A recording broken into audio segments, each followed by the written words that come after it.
Mr. Nigel Farage from Europe of Freedom and Democracy. Today, and during your speech, Mr. Barroso, there was an all-pervading sense of gloom, and I saw for the first time even your own supporters shaking their heads.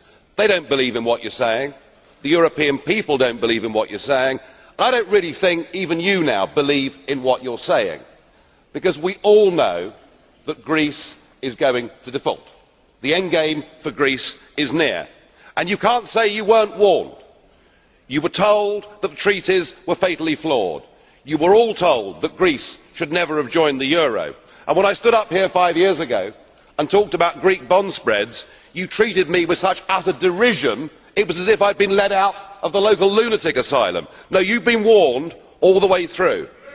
So now what you've got is economic governance, and everybody here in this front row supports more European economic governance. What is European economic governance? I'll tell you what it is. It's a plane landing at Athens airport, out of which get an official from the Commission, an official from the European Central Bank, and an official for the appalling IMF. And those three people, the Troika you call them, go in, they meet the Greek government, and they tell the Greek government what they may or may not do.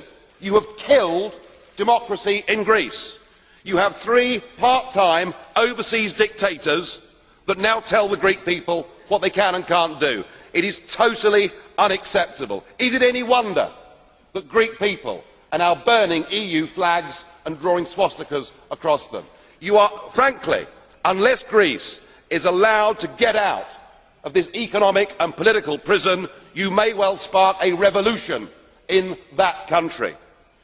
I suppose there is some good news at least, and that is that in Germany people are waking up. Right up to the President, people are saying all of this represents the death of democracy. None of this can work, and the German people simply will refuse in the end to pay the bill. Your one achievement is you have split Europe between North and South. The Greeks now badmouth the Germans. The Germans badmouth the Greeks. I have one last plea, Mr. Barroso. Will you please help Greece?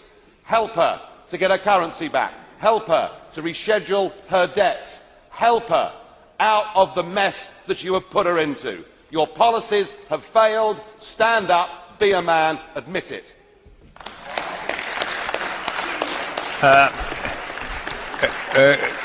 Mr. Farage, is a blue card to you. Do you agree? Okay. Pan Lambert. Mr. Lambert. Mr. Farage, you're a very good speaker here. I admire your skills, but I have one question to you. You said, well, basically by our dictator way of dictating to the Greeks what they have to do, we will spark a revolution over there. What I noticed over the summer is that the closest we got to a revolution was in the streets of London, and that's not part of the euro. So I'd like to see how you believe that we are going to get out if it's everyone on its own. Thank you. You're quite right. London has had some huge social problems, but they're not there today, are they? The difference is that in Greece, these protests go on day after day. And I put it to you that if you strip from people, if you rob people of the most powerful thing they possess in a free society, their ability to vote for and to fire their governments, their ability to be the masters of their own destiny, if you take that from them, all they're left with is civil disobedience and violence. And so what you're doing in the name of economic governance is something that is incredibly dangerous, and far from this European project being something that will engender peace, it is likely to do the very opposite. Dziękuję bardzo. Dziękuję panu.